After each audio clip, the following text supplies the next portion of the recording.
Hello everybody.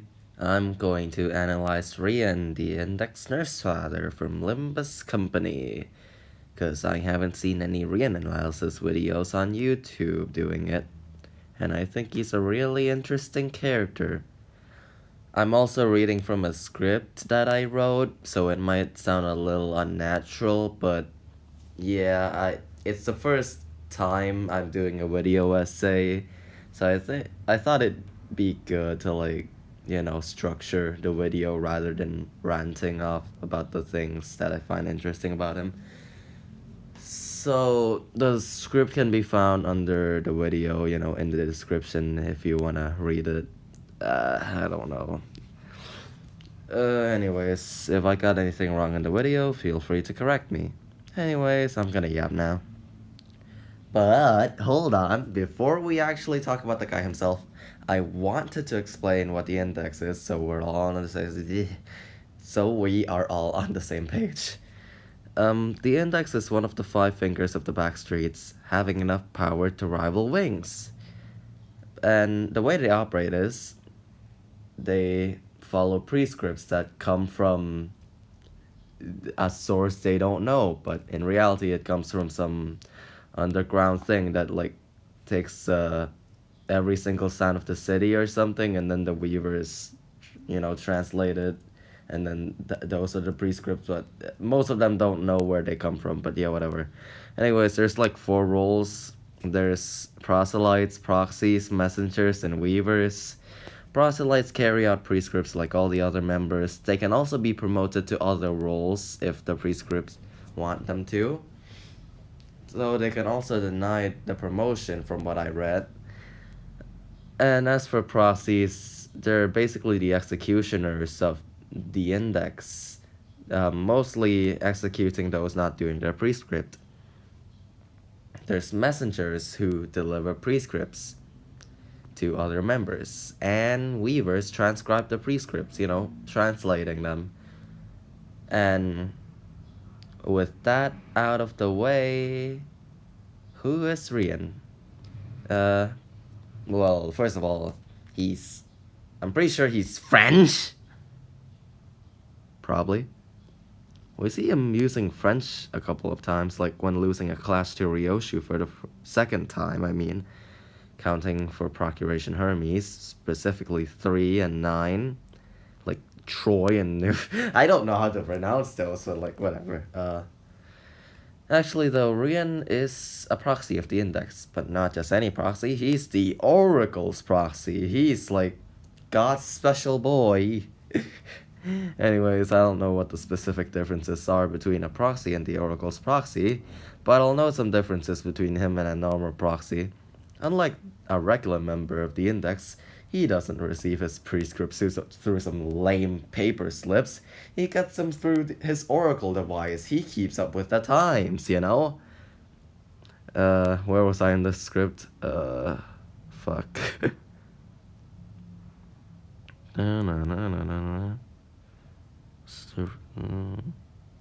My bad. Anyways, the Oracle device also doubles as his weapon as well, but I'll get into that later. Anyways, the Oracle device distributes its prescripts through radio waves, with the prescripts supposedly being sent by Hermes, a god of the city. Unlike the paper slips, which are translated by weavers in some dingy ass underground lair with a big ass pendulum thing that's created through all the sounds of the city. Other than that, he's basically like all the other members, executing prescripts as the index sees fit. Rien also doesn't wear a white cloak, which is prominently seen within the index as a sign of ranking as well. The longer your cloak is, the higher your rank is, but he doesn't wear one. Assumedly because he's supposed to imitate Lolang, who was one of the main characters in the Library of Runa. If we are to follow Isang's identity story, he apparently keeps people in a basement in case a prescript demands something that needs people of that description as well, including children, which is no good. Although I'm not sure if that applies to Rian himself. Moving on to his personality, he's always serene, calm, composed, all the other adjectives. I don't think we've ever seen him so much as raise his voice, my bad. He maintains this demeanor even when engaging in a fight or murdering someone. According to Alyssa, he walks with a calm and assured gait, never in a hurry. I know he's supposed to imitate Lolang, but his personality, I'd say, is pretty close to Argalia. The blue reverberation from Library of Runa. It's not an exact replica. But considering his preferred weapons, the scythe, I just wanted to draw the similarity there. Also, despite seemingly having blind and absolute faith in the prescripts, there's multiple instances where we see that he doubts its will, but he follows it anyway. I assume that this is because he fears the consequences of what happens if he dared to defy the prescripts or something, but I don't know. Maybe I'm fucking stupid. As for his appearances? What the appearance. As for his appearance, his uniform consists of a black suit, pants, shoes, and tie. Similar to the man he's imitating, but there's also other things that aren't one to one. Well, to be fair, his outfit is kind of similar, but there's some gold trimmings here and there. There's also his cracked white mask covering the horrible burn scar on his left eye. Kind of like Lolang's. Okay, I'm gonna stop saying his name like that. Kind of like Roland's perception blocking mask. And his weapon constantly changing form is akin to the Black Silence's gloves, which contain about 9 weapons. Or maybe 10? I mean, it's 9 cards, but like 9 types of weapons, I guess. Because now I think about it, Selkovo Workshop has like 2 different weapons, so that would be more than 9 weapons. Okay, whatever. I'll compare him to more to a little. I will compare him to Roland in more detail later. Anyways, what the hell did he do? As the Oracle's proxy, he I, he answers to Hermes directly with the Oracle device, and for some reason, Hermes really wants rien to LARP as Roland. He had to dye his hair black, wear a black attire, become a star of the city, kind of like Roland's grade 1, just to fall out of that role like Roland did from grade 1 to 9, start a family and watch them die. Let's talk more about his family, actually. We know mostly of. What? We mostly know of them through his passives, flavor texts in the fight. The prescript wished for him to raise a family, and so he did. He married a woman and had a child with her. They were happy. He was happy.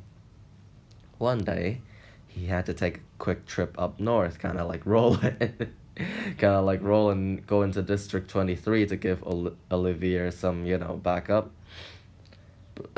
He was also told by the prescript that he'd see some people die in front of him and he must not act.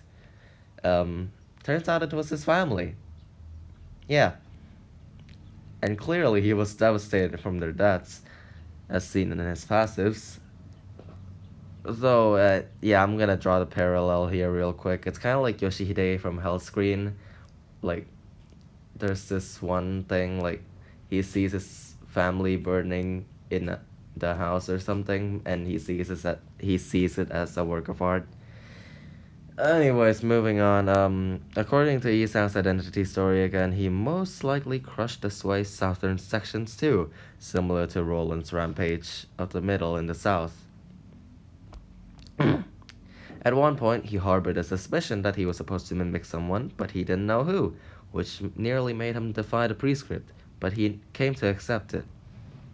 Later on, he was sent to the House of Spiders by the prescripts as the Index Nurse Father to raise Yoshihide into a proper wielder of the Arayashiki. Out of all the Nurse Fathers, he's practically the odd one out considering he still maintained his high rank as the Oracle's proxy, while Encina, Matthias, and Callisto are no longer in their respective fingers. Let me drink water.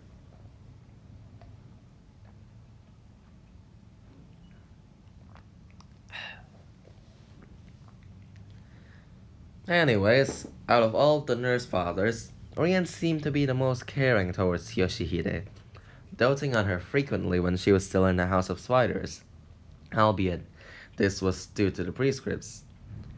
Since all of the nurse fathers are supposed to represent abuse in some way, with Valentina being a physical abuser, Matthias spoiling Yoshihide and Kira when it's convenient to his hedonistic lifestyle, Callisto showing horrible gore and violence, and Shiomi constantly putting all her miseries onto Yoshihide, I believe that Rien is supposed to be a representation of a bystander parent who doesn't abuse directly, but doesn't do anything to stop the abuse of the other parents, if that makes sense. Like, he's a bystander instead of helping the child that he loves. This makes it that's. My bad. This makes it so that Yoshihide has no shortage of vitriol when escaping the House of Spiders. After Yoshihide escapes the House of Spiders, he gets an apprentice of its own, Sora. One day, Arya had opened the time vault and he was right there. I'm gonna bet a prescript told him to wait there or something. And he would offer her the position of the Pinky Nurse Father as well. As for his relationships, apologies. As for his relationships, his first family, the prescripts told him to raise a family, and so he did. He cared for them a lot, despite supposedly being an empty shell of a man, with no sense of pity, as he claimed. When they died, he must have been distraught if this flavor text is anything to go by. Other than that, we don't know much about his past with them, and this tragedy only existed so that Hermes could replicate him more into Roland. Anyways, moving on to Yoshihide or Ryoshu or whatever you want to call her. As he cared for his first family, he eventually came to care for Yoshihide legitimately, even if it was only because of the prescripts at first. When she was young and lost, when she was a child, Rian would read many picture books for her, with her declining once she reached around 13. I mean, that one scene, but like, she still coded him to continue with the story anyways, but like, yeah, she started protesting around 13, I guess. As she grew older, Rian would teach her some things too, like how burning someone is 100 times worse than getting stabbed, or how the Xenon's tortoise spiral works, or how two techniques can be put together like a spork, or a fapoon. He dotingly called Yoshihide by affectionate nicknames such as Sweetheart, Darling, or Honey. He would also learn things from Yoshihide, like freeze tag. While Yoshihide did love Rian as a fatherly figure when she was young, Crowley? She slowly grew to hate him more, like she does the other nurse fathers. This is because his affection is manufactured by the prescripts, and that despite the fact that he never directly harmed her, he never stopped the abuse of the other nurse fathers. When she was escaping the House of Spiders, she left a burn scar in his left eye as, she's moving out. Might as well give her nurse fathers a little something, right? He never took care of his scar, though, as his daughter would eventually come back to him, and his injuries would resurface due to the special properties of the Ariyashiki. During the events of Kanto 9, Ryoshu was somewhat fearful, if not furious, upon seeing him for the first time in the LC headquarters. I mean, you can look at her expression. Yeah, yeah. Anyways, by the end of the canto, he laments to Ryoshu on how lonely he's felt, only doing what the prescripts demand of him, using similes of waves and winds to do so. They probably sound lonely. His relationship with Sora is kinda not as good, I'd say. Because unlike Yoshihide, Rian didn't seem as interested in Sora as he is Yoshihide, willingly leading her to her erasure to Muka Ryoshu. Wait, who was I talking? Fuck. I can't. Where'd the script go? I swear I was talking about someone. Okay, I guess I'll move on. Okay, no, this joke's too fucking unoriginal. Whatever. Aside from that, though, he treats her with courtesy, most likely treating Sora similarly to Yoshihide. And again, if Isang's voice lines are to be believed, he replicates a passionate facade, with Sora's reward being praise from him. It's implied that he's heavily manipulating her, made much easier to do with her stalwart obedience already. One such instance is Rien saying that he's jealous of Sora manifesting efflorescent ego procuration. As for Sora's feelings for Rien, he borderline worships Rien, wanting to become his daughter by any means necessary, even fighting against Ryoshu when she could be erased from existence. And she did. I mean, like, you can still encounter her in mirror dungeons, but it kind of looks wrong. Anyways, the House of Spiders. He's practically the leader of the House of Spiders, even being the one to name Yoshihide, even if it was from Hermes. He was also the one to coordinate the assault at the LCE headquarters. There's not much interaction we see between the Nurse Fathers, but Valentina does call him a fake bitch, and Callisto wonders whether being loved by a god is a blessing or a curse. Either way, Rien seems to be indifferent to all of their Nurse Fathers. In any case, they work together to achieve one goal: to get Yoshihide back to the House of Spiders.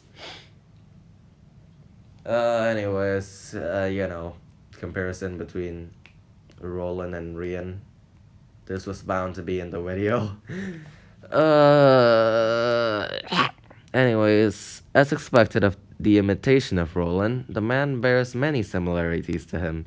Starting with his appearance, his attire is similar to Roland's, save for a couple of gold trimmings. His hair was dyed black just to mimic Roland. But you can see streaks of gray. He wears a cracked porcelain mask to cover his injuries, similar to Roland's perception blocking mask, but it actually doesn't have any special properties like Roland's. His oracle device is akin to the Black Silence's gloves, the former being able to form any weapon, and the latter being able to pull out any stored weapons. The weapons Rien uses differ from Roland's arsenal, however, having weapons like a stiletto, rapier, whip, and scythe, which aren't what Roland has, and he has some missing weapons as well, like Silkowa's Workshop's axe and mace, Mook Workshop's katana, Ranko Workshop's gauntlet and dagger, and Atelier Logic's guns. Roland has expertise over all of his weapons, while Rien has his preferences, favoring weapons like the scythe and the lance, calling it some of them a jackpot even, while dreading the hatchet and the stiletto. He even says, hatchet, he calls them ineffective, yeah. He also quotes Roland from time to time, because of Hermes, I'd say.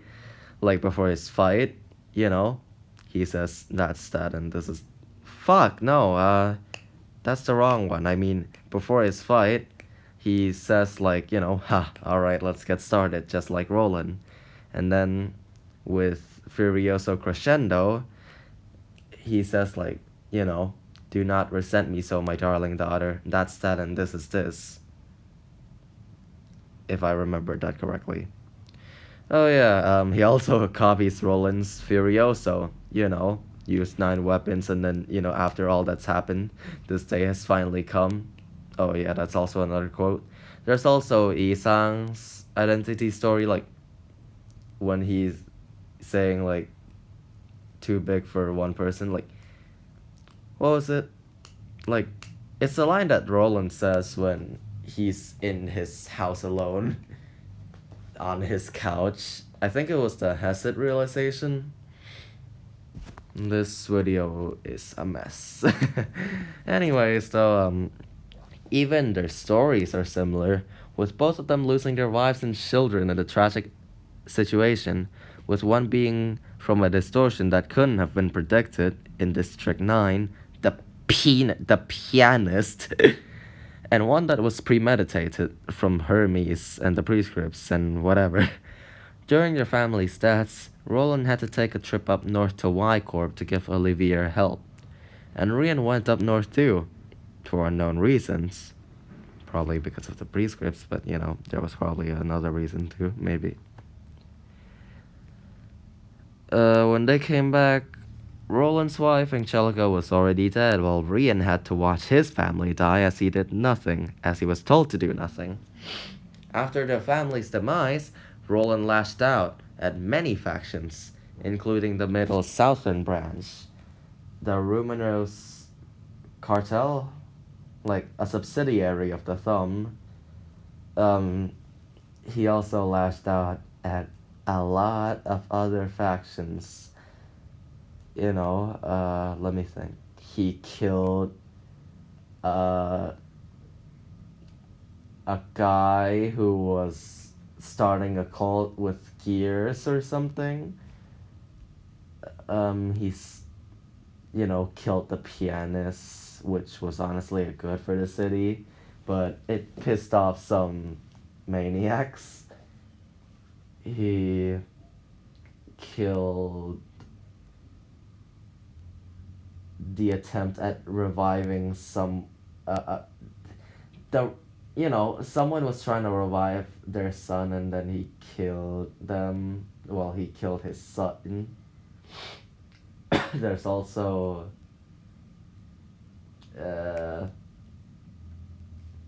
he defeated the Blood Red Knight with Angelica, and she's pissed about that.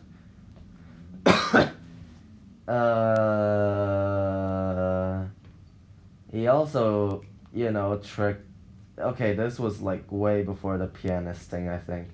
He tricked a fixer into smuggling Enkeflin to O Corp, and the ones I'm mentioning, they all distorted and are part of the reverberation ensemble. I was just thinking of them at the top of my head. I think it's kind of unnecessary, but whatever. I wasn't looking at the script. But Rien's solely known to have done so to sway Southern Branch, unlike the atrocities that I listed off that Roland did. These actions cost Roland his fixer grade, dropping him from grade 1 to grade 9, while Rien rose to a star of the city from such action, crushing the sway South. He fell out of that rank though, so, Rien does get the short end of the stick of this comparison, because I'm pretty sure the true ending of Library of Runa is the best one, like all the realizations done in the outskirts. But he gets the bad ending, the Roland's bad ending, where he's hunted down by his allies, the proxies, and then dying in some random gutter. He was told by the prescript to recite a prayer for loving sorrow, but he didn't. Well, he said like the first line, like, I have nothing but my sorrow, and I want. And then he says, this is tiresome, or something like that. Then he kills himself. Yeah.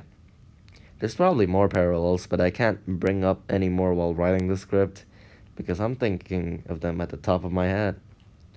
Funny enough, despite mainly copying after Roland, Rien also bears some similarities to his former... he also bears some similarities to Roland's brother-in-law, Argalia, the Blue Reverberation. For starters, his preferred weapon is the scythe, and according to him, he couldn't figure out for the life of him how to wield the weapon until he saw Argalia use his own scythe. His demeanor is also similar to Argalia's, where he's also always calm and collected, even if Argalia is quite the lunatic. Well, Argalia is calm most of the time. Furthermore, two of his other Furioso variants are called Furioso Crescendo and Furioso Lacrimosa Crescendo, which further cements their similarities.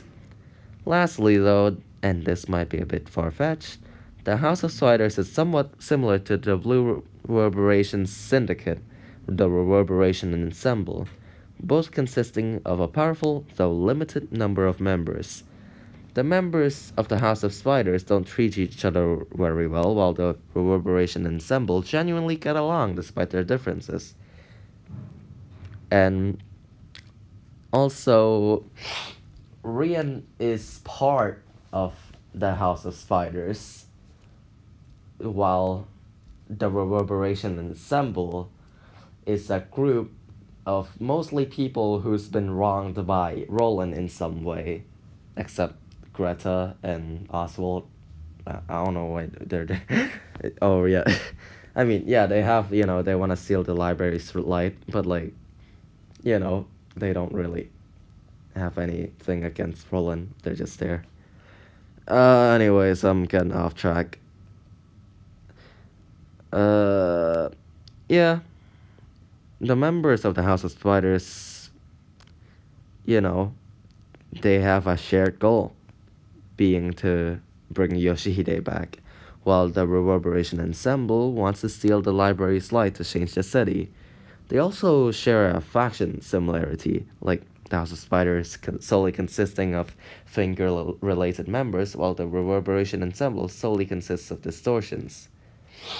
I suck at voicing this dude, holy shit, please just read the script. Anyways, while we're making comparisons, I just wanted to point out how Rien has parallels to the original Hell's Queen as well.